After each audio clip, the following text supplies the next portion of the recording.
Hello, good evening. It's 10 p.m. in Accra, 11 p.m. in Lagos, and midnight in Copenhagen. Wherever you're watching us from, this is news at 10 on TV3 and on 3FM 92.7. Let's start with today's news highlights.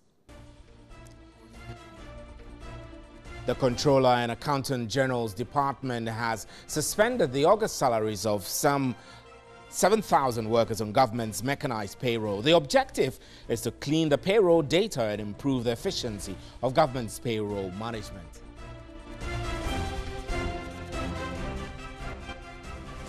And President Akufo-Addo has officially launched the free senior high school policy, which becomes operational from Friday, September 1.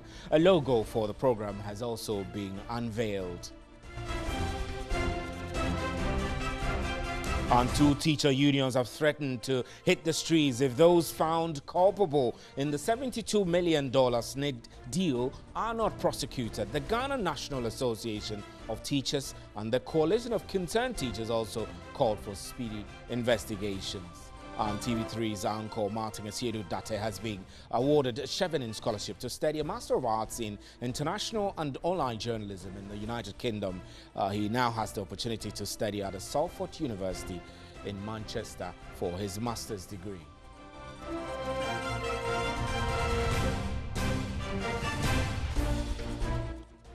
And the Accra Regional Police Command has arrested a 40-year-old carpenter who was recruiting people at the Kwame Nkrumah Circle for alleged armed robbery operations. Also in the grips of the police is a 42-year-old person arrested for stealing and wearing a police uniform to deceive the public.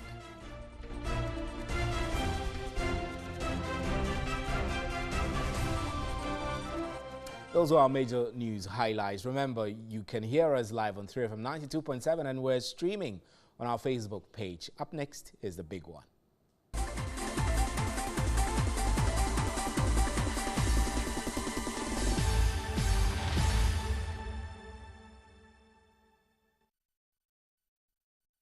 Welcome. Now, the Controller and Accountant General's Department has suspended the August salaries of some 7,000 workers on government's mechanized payroll. The objective is to clean the payroll data and improve the efficiency of government's payroll management. The suspension is in line with Regulation 297 of the Financial Administration Regulation 2004 LI 1802. Employees who had their salaries suspended failed to do the monthly validation of their salaries, which is a mandatory requirement for payment of salaries of employees on government payroll. Employees whose salaries have been suspended include validators who failed to validate their payrolls through the Electronic Salary Payment Voucher ESPV system in August, as well as employees whose salaries were not validated. Others include employees who were not verified during ESVP validation process in August, as well as those with zero or irregular bank account details and others with wrong or without SNID numbers, no bank details and same account numbers for different employees. Those whose salaries were suspended due to non-validation of salaries will be paid at the end of September 2017 on the condition that their heads of department validate them on the ESPV platform for September 2017.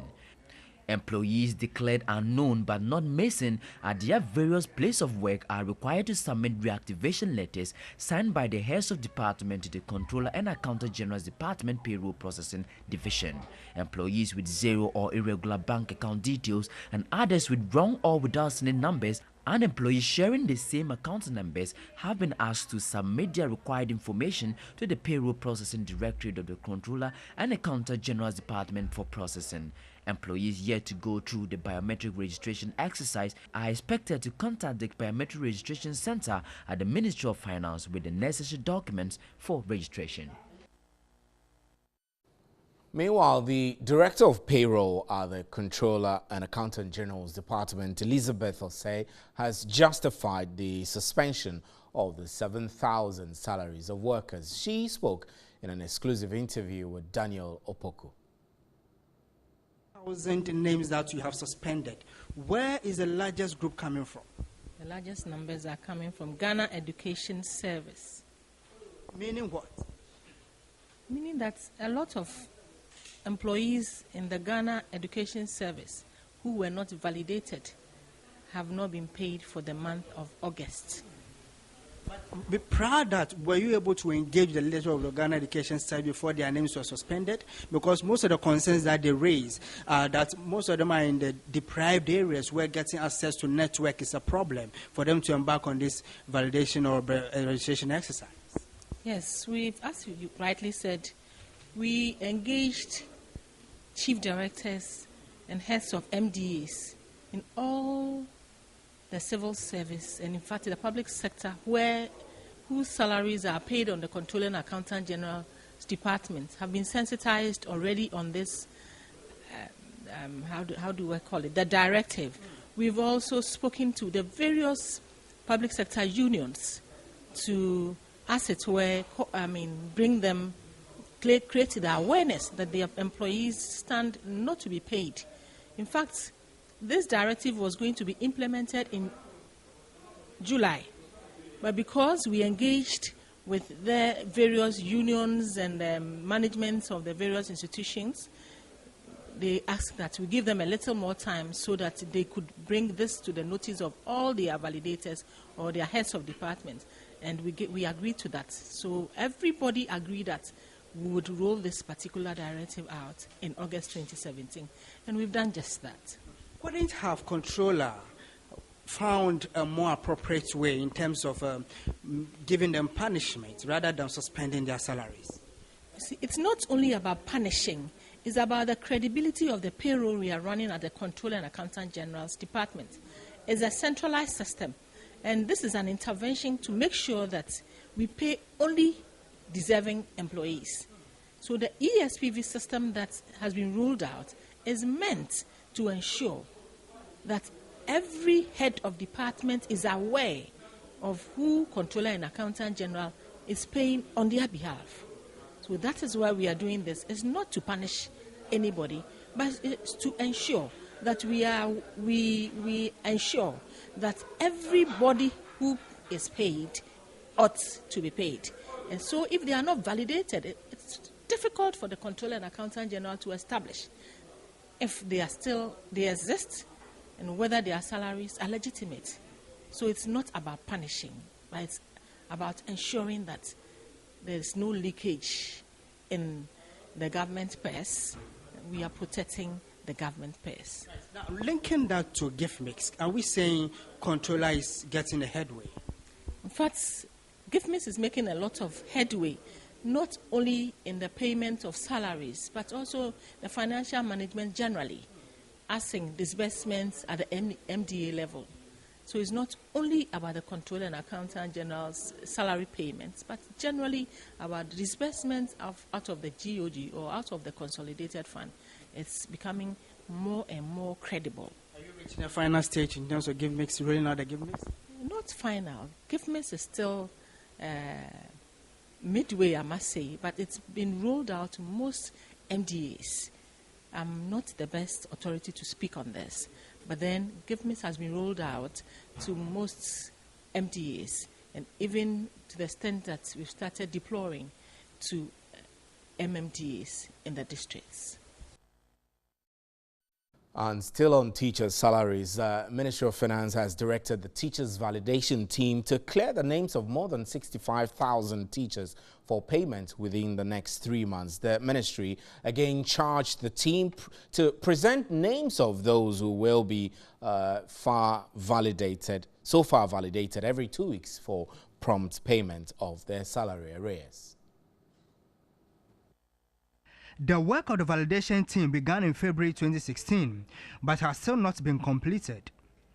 As of December 2016, 117,232 documents of teachers for their salary arrears were presented to the team. The team worked on 63,614, leaving an outstanding figure of 53,618 to be worked on for payment. 42,343 have also been validated, but a few of them have received their salary arrears.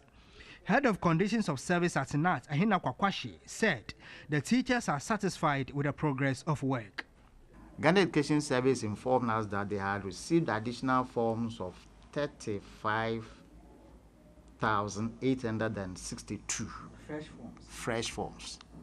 Now they ran duplicates and got to know that the only genuine forms out of that 35,000 was 3,613.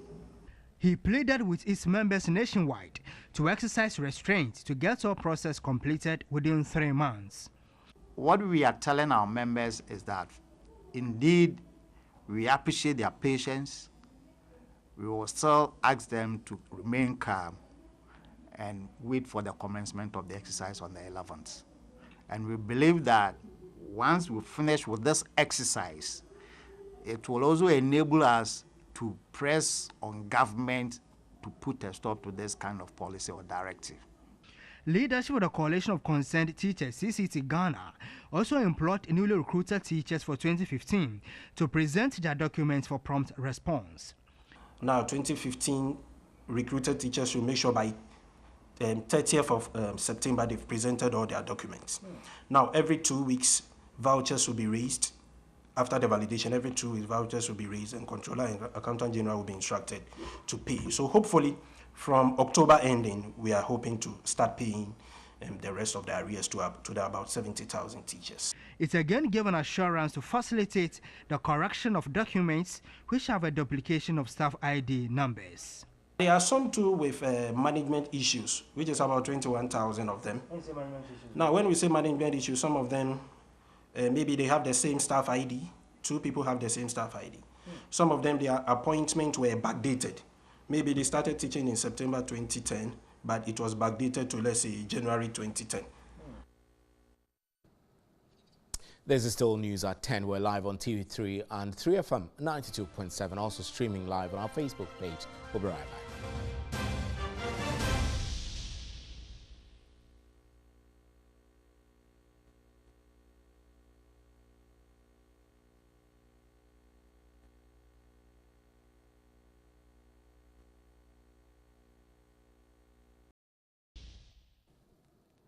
Welcome now. President Akufo-Addo has officially launched the free senior high school policy, which becomes operational Friday, September 1. A logo for the program has also been unveiled.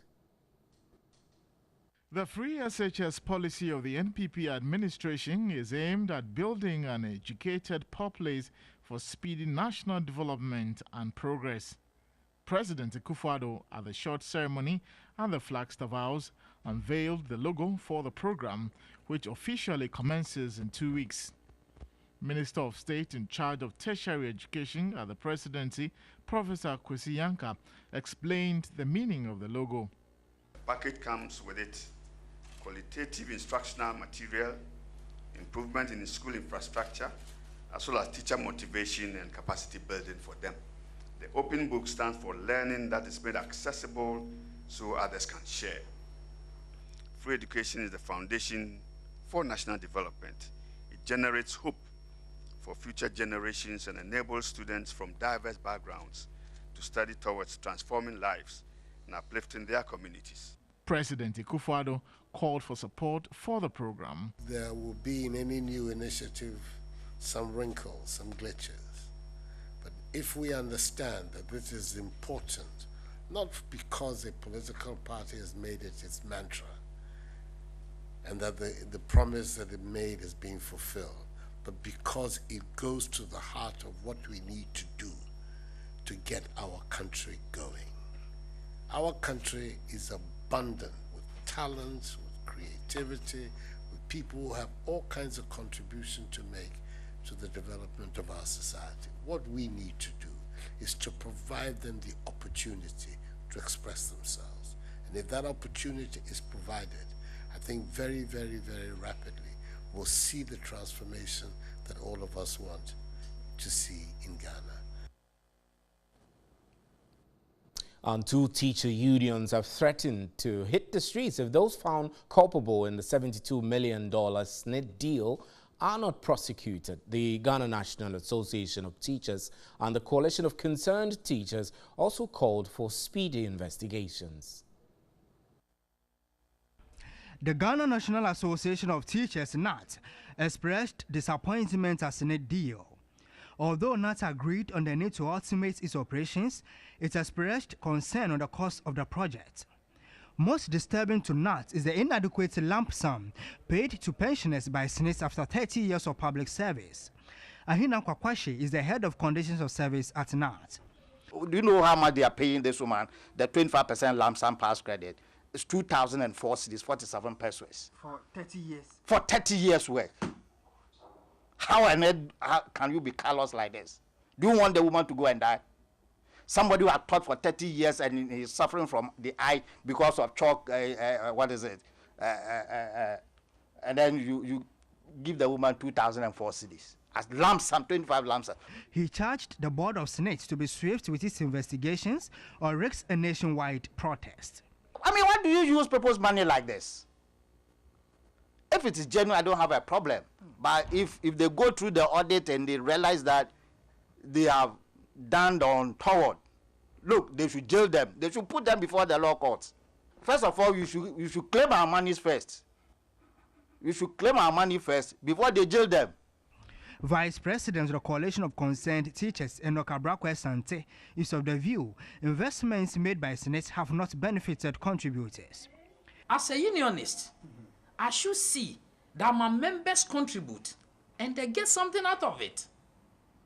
And that is the reason why we find ourselves wanting. We cry out because I contribute for 20 years, 30 years.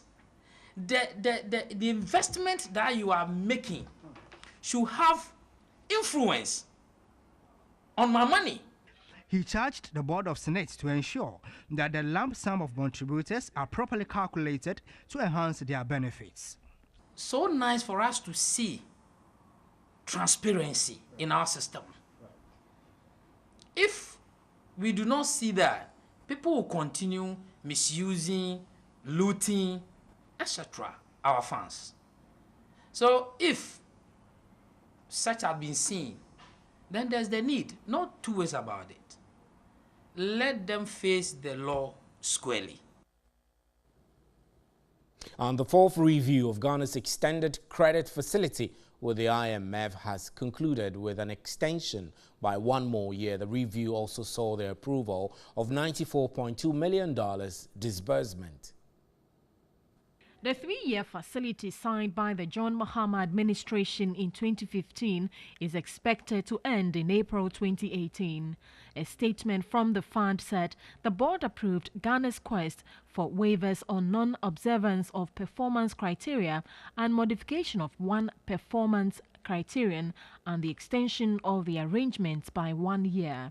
It said as risks remain tilted to the downside, careful fiscal management will be required to achieve the 2017 program targets and reverse the unfavorable debt dynamics. It said additional efforts are needed to address revenue shortfalls, while expenditure control measures should be fully enforced to contain current spending and prevent the recurrence of domestic arrears. Professor Newman Kusi of the Institute of Fiscal Study is of the view that whether there is an extension or not, government's relationship with the IMF has to continue. Some of our development partners always look at the relationship that the country has with the IMF and the other multilateral institutions such as the African Development Bank and the World Bank to determine the disbursement of the financial support.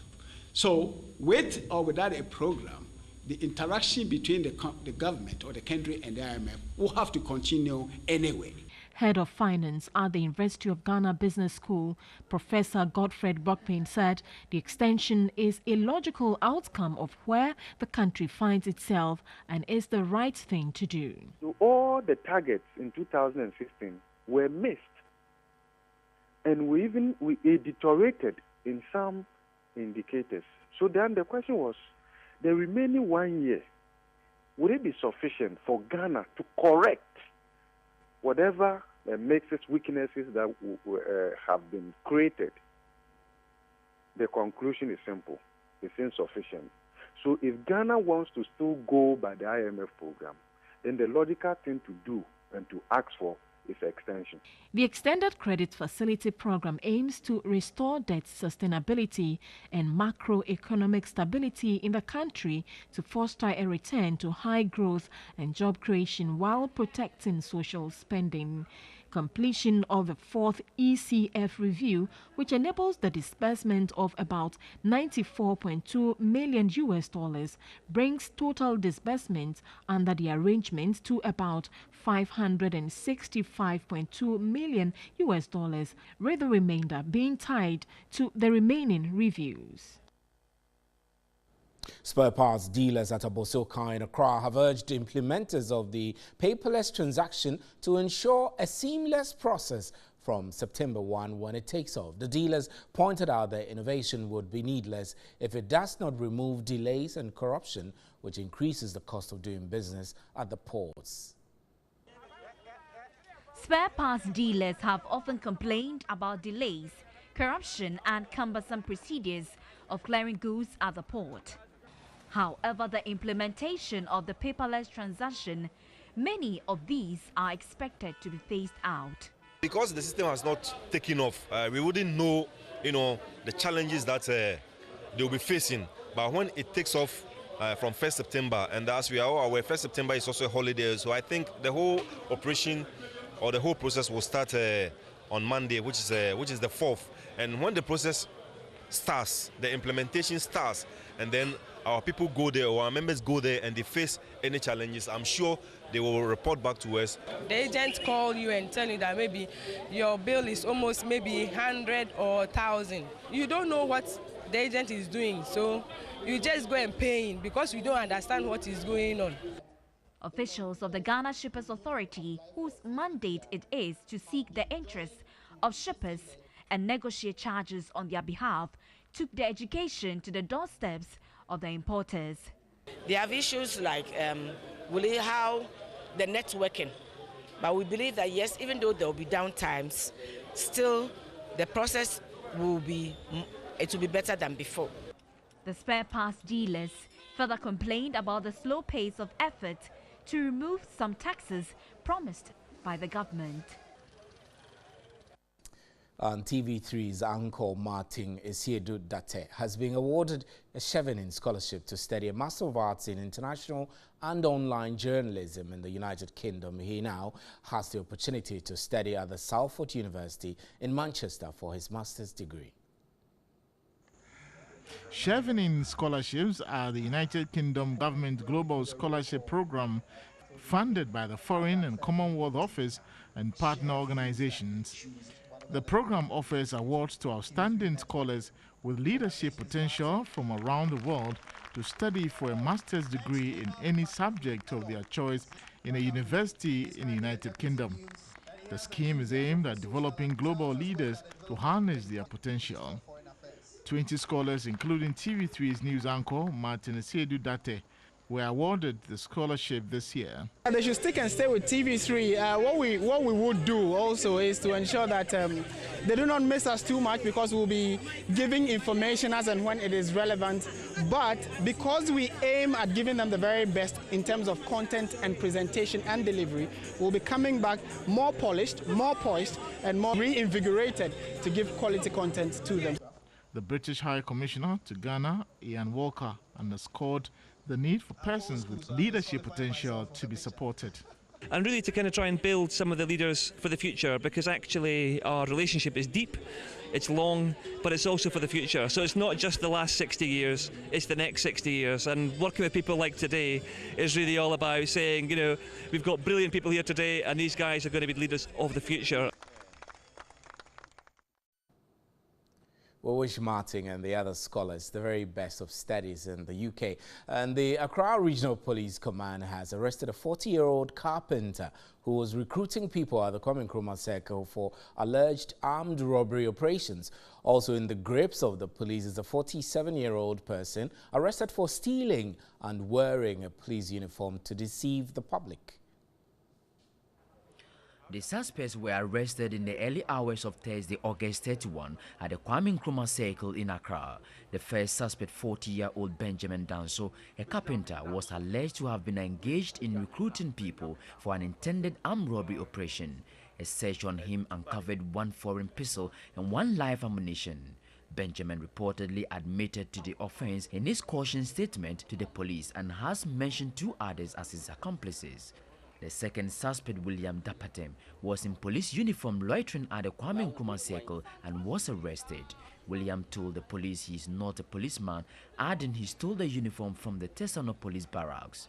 William Dapatem later took the police to the Tesano Police Barracks but was unable to identify the owner of the uniform, since according to him, he took them from the drying line. So we'll use your network to caution other policemen to take good care of their uniform so that it will not get into the hands of criminals for them to use it for criminal activities. The 2 are to be put before court charged with unlawful possession of firearm, soliciting for criminal act and stealing.